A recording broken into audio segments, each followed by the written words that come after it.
Zastanawiacie się pewnie, co się tutaj dzieje. Zostałem poproszony o zrobienie wywiadów z autorami z wydawnictwa Mięta, więc wykorzystam sytuację, by też pokazać wam, jak wyglądają międzynarodowe targi książki w Warszawie. Nie przedłużając, zapraszam do zostawienia subskrypcji na kanale Marcina. Jak spodobał wam się film, to też koniecznie zostawcie łapkę w górę i powiedzcie mi, jaką książkę obecnie czytacie, czy też słuchacie.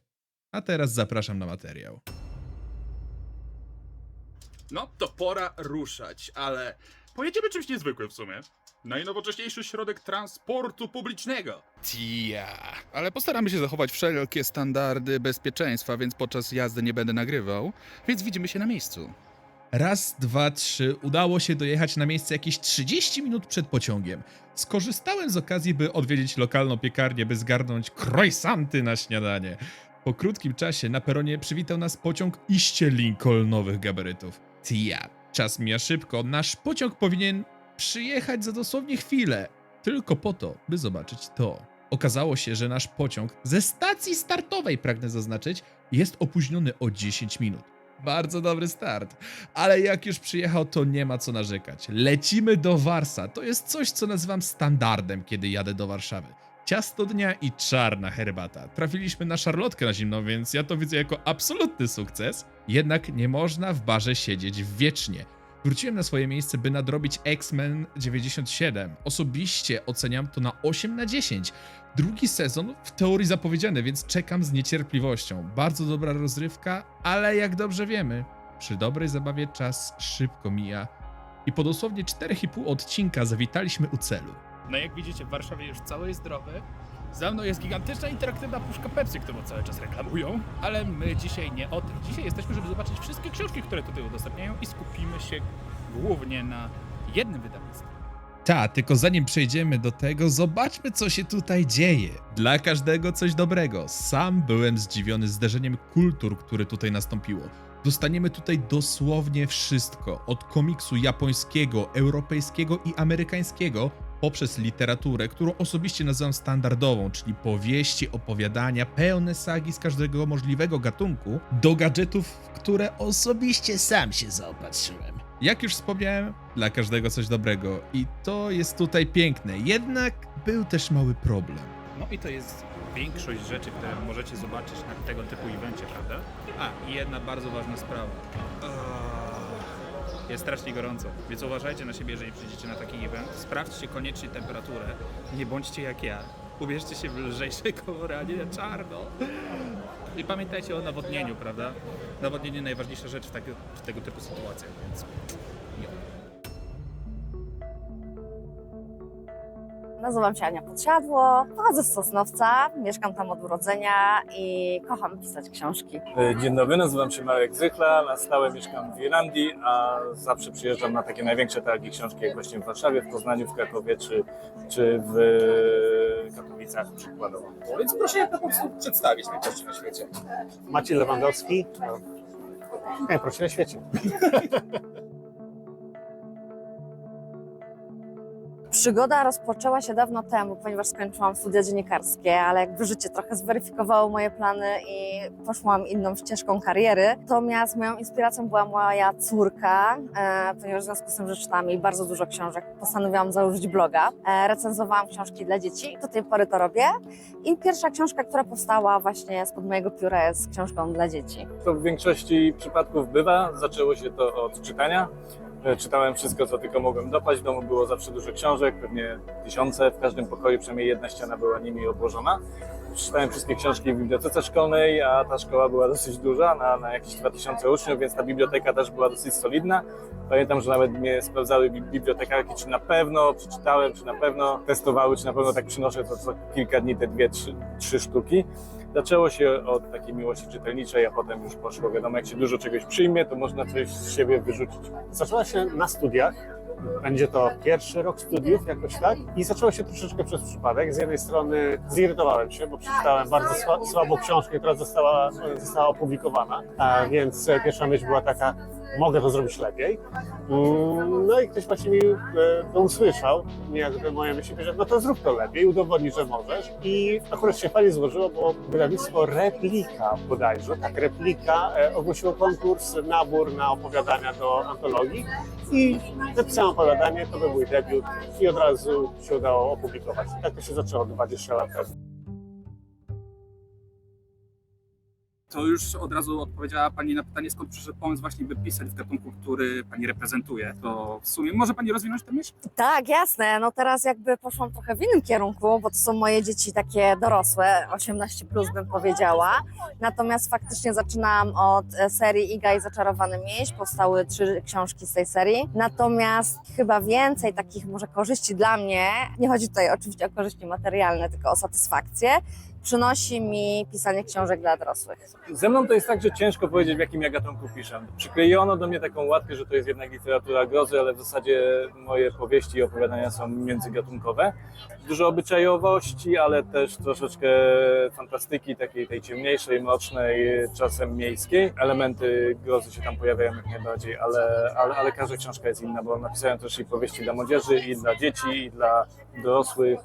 Około 50 antologii z opowiadaniami też w różnym stylu, łącznie z post-apo. Co mi w sercu gra i co mnie jakoś poruszy, to po to sięgam. Przypadek. Przypadek i troszeczkę wypadkowa. Wszystko zaczęło się od Scooby-Doo, które oglądałem jako mały chłopiec. I problemem ze Scooby-Doo, przynajmniej dla mnie, było to, że potwory na koniec okazywały się złymi ludźmi, po prostu pod maską.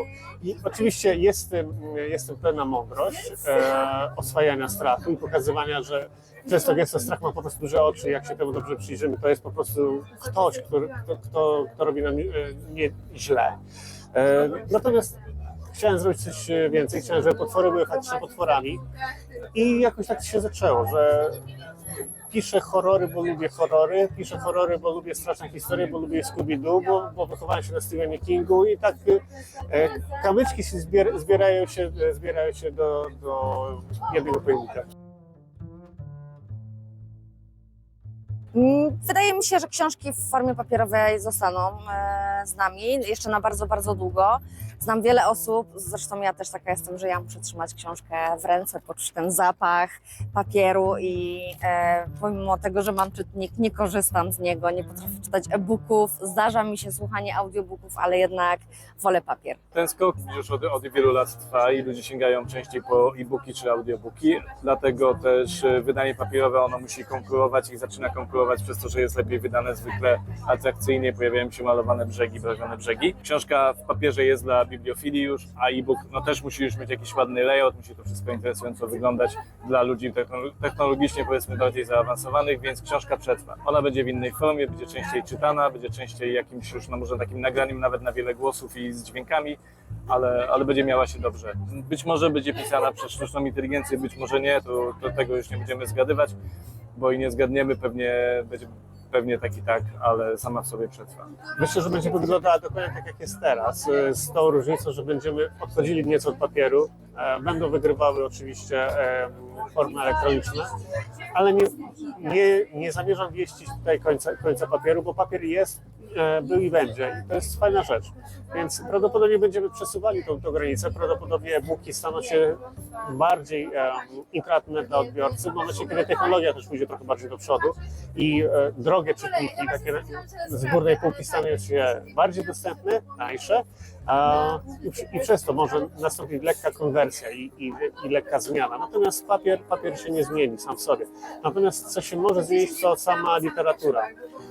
Żyjemy w czasach dużego uproszczenia, wręcz takiego montażu teledyskowego. Ma być szybko, głośno, natychmiast. I jak się popatrzy na to, co się teraz pisze, co się teraz sprzedaje, to są często gęsto właśnie historie pisane mniej więcej w ten deseń. Czyli szybko, akcja ma być natychmiastowa satysfakcja z lektury. To też często widać w komentarzach pod różnymi książkami, że albo to się wolno rozkręca, albo to akcji mało, albo to coś. I prawdopodobnie w tą stronę będziemy szli, ale nie sądzę, żeby książki miały kiedykolwiek się skończyć. No, na pewno więcej wiary w siebie, w swoje możliwości. Zdecydowanie. Jeżeli chodzi o pisanie, to pewnie niewiele się tutaj zmieniło. Zawsze staram się pisać z serca i pisać to co chciałbym napisać, nie pisać pod jakieś trendy, nie będę, nie wiem, pisał romansów, nie będę pisał romantazy, to nie moja bajka, już na to jestem za stary, więc powiedziałbym raczej sobie, słuchaj, będzie dobrze, rób dalej to, co kochasz, będzie różnie, będzie jednak generalnie dobrze, więc do przodu i nie poddawaj się.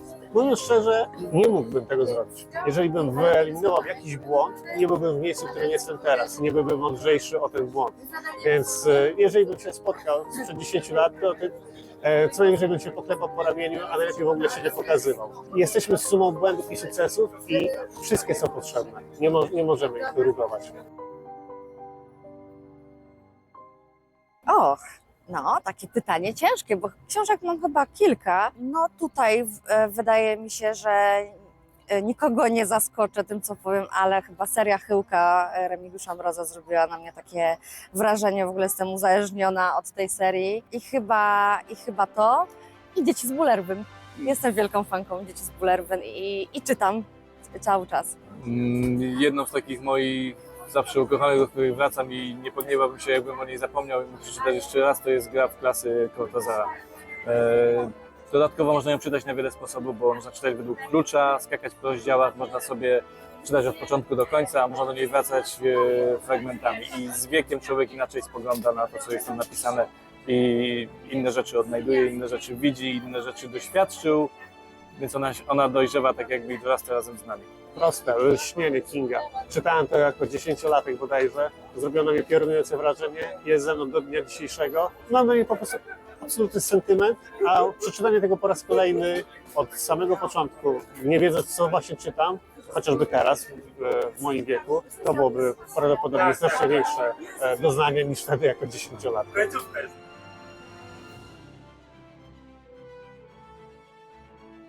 Wywiady zrobione. Ogólnie jestem zadowolony z wyjazdu, nie będę ukrywał. Udało mi się złapać panią Podsiadło w ostatnim dosłownie momencie, więc ten wywiad jest zrobiony na wariackich papierach. Ale ważne, że się udało. Misja zrobiona, jesteśmy z powrotem przy puszce Pepsi. I co, wracamy do domu. Plus jest taki, udało mi się przebukować bilet, bo normalnie miałem wracać około godziny 20:50.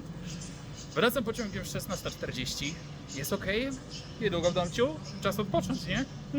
No i tutaj film się urywa. W pociągu czułem się już mega zmęczony, a co dopiero w domu. Przez resztę weekendu odpoczywałem tylko po to, by potem dostać z młota i ledwo móc zrobić cokolwiek. Tak, uważajcie na siebie podczas upałów, nawadniajcie się i proszę was, nie bagatelizujcie objawów przegrzania, bo to naprawdę może źle się skończyć.